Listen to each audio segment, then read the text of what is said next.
오늘 우리가 함께 나누실 하나님의 말씀은 구약 성경 사무엘상 3장 1절부터 4절 말씀입니다. 사무엘상 3장 1절부터 4절 말씀. 제가 사무엘상 3장 1절부터 4절 말씀을 읽도록 하겠습니다. 아이 사무엘이 엘리 앞에서 여호와를 섬길 때에는 여호와의 말씀이 희귀하여 이상이 흔히 보이지 않았더라. 엘리의 눈이 점점 어두워 가서 잘 보지 못하는 그때에 그가 자기 처소에 누웠고 하나님의 등불은 아직 꺼지지 아니하였으며 사무엘은 하나님의 궤에 있는 여호와의 전 안에 누웠더니 여호와께서 사무엘을 부르시는지라 그가 대답하되 내가 여기 있나이다 하고. 아멘. 인간이 가지고 있는 5가지의 감각들 중에서 일상생활을 하는 데 있어 가장 중요하게 사용되는 감각은 아마도 시각과 청각일 것입니다. 특히 시각은 사람이 외부 환경을 지각하고 인지하는 데 있어서 거의 70에서 80% 정도의 비중을 차지할 정도로 큰 역할을 한다고 합니다. 청각 또한 의사소통을 하거나 위험 요소를 피하는 데 있어서 없어서는 안 될 매우 중요한 감각입니다. 사울과 다윗은 여러 가지 면에서 대조가 되는 삶을 살았는데 특히 이 둘은 청각과 시각이라는 요소를 중심으로 그들의 믿음을 살펴볼 수도 있다고 생각합니다. 오늘 우리는 사울과 다윗의 듣는 것과 보는 것을 통하여 참된 믿음의 사람이 어떻게 하나님 앞에서 살아가야 하는지에 대하여 함께 말씀을 나누고자 합니다. 사무엘서를 읽고 묵상할 때 듣는 것과 보는 것, 즉 시각과 청각이라는 주제를 중심으로 살펴보면 흥미로운 부분을 새롭게 발견할 수 있습니다. 어린 사무엘이 처음으로 하나님의 음성을 듣고 이에 응답할 때 엘리 지사장은 눈이 점점 어두워 잘 보지 못하는 상태였습니다. 이전에 그는 사무엘의 어머니 한나가 아이를 위하여 기도하였을 때에는 이와는 반대로 그녀의 음성이 들리지 않고 그 입술만 움직이는 것을 보았기 때문에 그녀가 술에 취했다고 오해를 하기도 하였습니다. 또한 엘리는 자신의 아들들이 저지르는 악행에 대한 안 좋은 소문들을 듣고 그들에게 경계의 말을 전하였으나 그의 아들들은 아버지의 말씀을 듣지 않았습니다. 그 결과 하나님께서는 잘 듣는 사무엘에게 엘리 집안에 내릴 심판에 대하여 말씀해 주셨습니다. 이렇게 사무엘서는 처음부터 듣는 것과 보는 것이라는 2가지 감각을 교차적으로 사용하면서 하나님의 뜻을 따르는 사람과 그렇지 못한 사람의 삶과 그 결과들을 보여줌으로써 우리들에게 하나님의 뜻을 가르쳐 줍니다. 그리고 이것은 하나님께서 사무엘을 통하여 기름 부음을 주심으로써 왕으로 세운 2사람 사울과 다윗의 삶에도 그대로 적용됩니다. 먼저 사울은 겉보기에 매우 훌륭한 외모를 가진 자였습니다. 그래서 그가 왕으로 세움을 입었을 때 모든 이스라엘 백성들이 그에 동의할 수 있을 정도로 왕에 걸맞는 외모를 가지고 있었습니다. 그렇지만 그는 보여지는 외모와는 달리 잘못된 들음을 통하여 하나님 앞에서 올바르지 못한 선택을 함으로써 왕의 자리를 빼앗기게 되었습니다. 사무엘상 15장 22절부터 24절 말씀. 사무엘이 이르되 여호와께서 번제와 다른 제사를 그의 목소리를 청종하는 것을 좋아하심 같이 좋아하시겠나이까. 순종이 제사보다 낫고 듣는 것이 숫 양의 기름보다 나으니 이는 거역하는 것은 점치는 죄와 같고 완고한 것은 사신 우상에게 절하는 죄와 같음이라.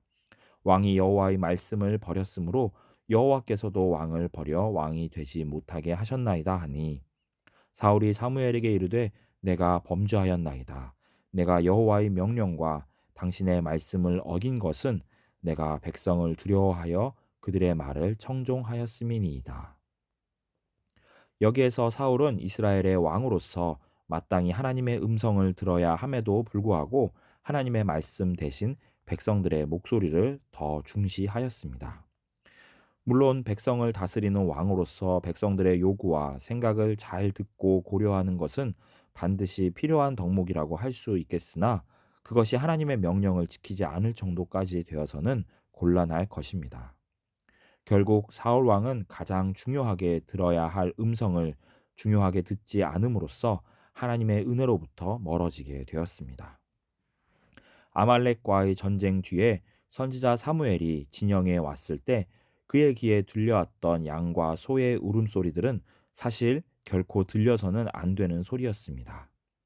하나님의 말씀이 들리는 대신 백성들의 음성과 가축들의 울음소리가 들리는 이 장면은 사울 왕이 올바른 믿음의 청각을 가지지 못하고 있음을 극적으로 보여주고 있습니다. 한편 다윗은 잘 보는 사람이었습니다. 그가 양들을 돌보던 목동 시절에 아무도 없는 그곳에서 그는 살아계신 하나님의 손길을 경험하였습니다. 나중에 골리앗과 맞서 싸우기 전에 다윗은 자신의 목동 시절의 경험을 고백하였습니다. 사무엘상 17장 33절부터 36절 말씀. 사울이 다윗에게 이르되 네가 가서 저 블레셋 사람과 싸울 수 없으리니 너는 소년이요 그는 어려서부터 용사임이니라. 다윗이 사울에게 말하되 주의 종이 아버지의 양을 지킬 때에 사자나 곰이 와서 양떼에서 새끼를 물어가면 내가 따라가서 그것을 치고 그 입에서 새끼를 건져내었고 그것이 일어나 나를 해하고자 하면 내가 그 수염을 잡고 그것을 쳐 죽였나이다. 주의 종이 사자와 곰도 쳤은즉 살아계시는 하나님의 군대를 모욕한 이 할례 받지 않은 블레셋 사람이리이까 그가 그 짐승의 하나와 같이 되리이다. 다윗이 양들을 돌볼 때 양들을 공격하여 잡아먹으려고 하였던 사자나 곰 등의 맹수들을 다윗 또한 분명히 두려워하는 마음을 가졌을 것입니다. 그러나 그는 눈에 보이는 맹수의 공격에 맞서 용감하게 맞서 싸울 수 있었는데 또한 자신을 하나님께서 안전하게 보호해 주실 것이라고 확신할 수 있었는데 그것은 바로 육신의 눈에는 보이지 않지만 사자와 곰보다 비교할 수 없이 더 크고 강하신 하나님께서 살아계심을 다윗이 믿음의 눈으로 분명히 볼 수 있었기 때문이었습니다. 그래서 그는 맹수들에게서 도망치기보다는 맞서 싸움으로써 양들을 지킬 수 있었던 것입니다.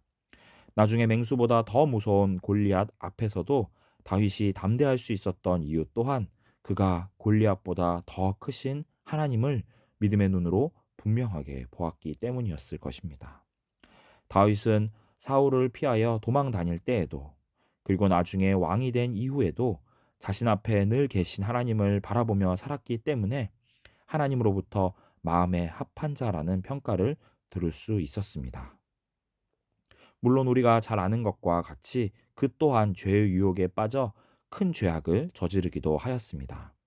그때에도 그가 저지른 죄는 보는 것과 관련이 있었습니다. 그는 우리아의 아내 바세바가 목욕을 하는 것을 보았으며 그가 다른 이의 아내라는 사실을 알면서도 왕의 힘을 이용하여 그녀를 범하였습니다. 그가 맹수들과 싸울 때나 골리앗 앞에 섰을 때와 마찬가지로 그 순간에도 바세바가 아니라 자신을 보고 계시는 하나님께 더욱 주목할 수 있었다면 그는 감히 그분의 앞에서 그와 같은 크나큰 죄를 범할 수 없었을 것입니다. 다윗은 아무도 보지 않는다고 생각하고 은밀하게 죄를 범하였지만 선지자 나단을 통하여 하나님께서는 그것이 결코 하나님 앞에서 숨길 수 있는 죄가 아니라는 사실을 말씀해 주셨습니다. 다윗이 올바로 보는 믿음의 눈을 잃었을 때 그는 상상도 할 수 없는 끔찍한 범죄를 아무렇지도 않게 저지르게 된 것입니다. 우리가 즐겨 부르는 찬송가 중에 이 눈에 아무 증거 아니 베어도 그리고 이 귀에 아무 소리 아니 들려도 라는 가사가 있습니다. 하나님의 음성 그리고 그분의 모습을 우리는 육신의 오감을 가지고서 느낄 수는 없을지도 모릅니다. 그러나 그렇다고 해서 그분이 존재하지 않으시거나 우리와 무관하게 존재하시는 것은 결코 아닙니다. 오히려 육신의 눈에 보이지 않기에 그리고 육신의 귀로 들을 수 없기에 우리는 더욱 마음을 집중하여 하나님을 바라보고 그분의 말씀에 귀를 기울여야 합니다. 우리의 육체가 피곤하지만 이렇게 이른 아침에 일어나 말씀과 기도로 하루를 시작하는 이유 또한 살아계신 하나님을 우리가 바로 보고 바로 들을 때 비로소 우리가 온전한 삶을 살아낼 수 있다는 사실을 우리가 잘 알고 있기 때문입니다. 오늘 하루도 그리고 이번 한 주도 우리의 삶을 온통 둘러싸고 계시는 하나님의 임재하심 안에서 믿음의 승리를 누리면서 사시는 종암성서 침례교회의 모든 성도님들이 되시기를 주님의 이름으로 축복합니다. 기도하겠습니다. 하나님, 우리의 마음 눈을 열어 주님의 영광과 광대하심을 보게 하여 주시옵소서. 또한 우리가 이 소란스러운 세상 속에서 더욱 집중하여 하나님의 말씀에 귀 기울이게 하여 주시옵소서. 우리의 영혼이 온 마음을 다하여 이 시간 오직 주님께만 집중하기 원하오니 주님, 우리로 하여금 주님의 임재하심 가운데에서 기쁨과 평안을 누리도록 하여 주시기를 간절히 구합니다. 때로 우리가 세상 속에서 넘어질 때마다, 우리가 죄 가운데 승리하지 못할 때마다 다시 우리를 새롭게 하시는 은혜의 보좌 앞으로 나아가기를 간절히 원하오니 우리를 정결하게 하시어 주님의 임재 앞에서 합당한 자들이 되도록 하나님의 넘치는 은혜를 우리들에게 내려 주시옵소서. 우리를 위하여 가장 귀한 피를 흘려주신 예수 그리스도의 이름으로 기도합니다. 아멘.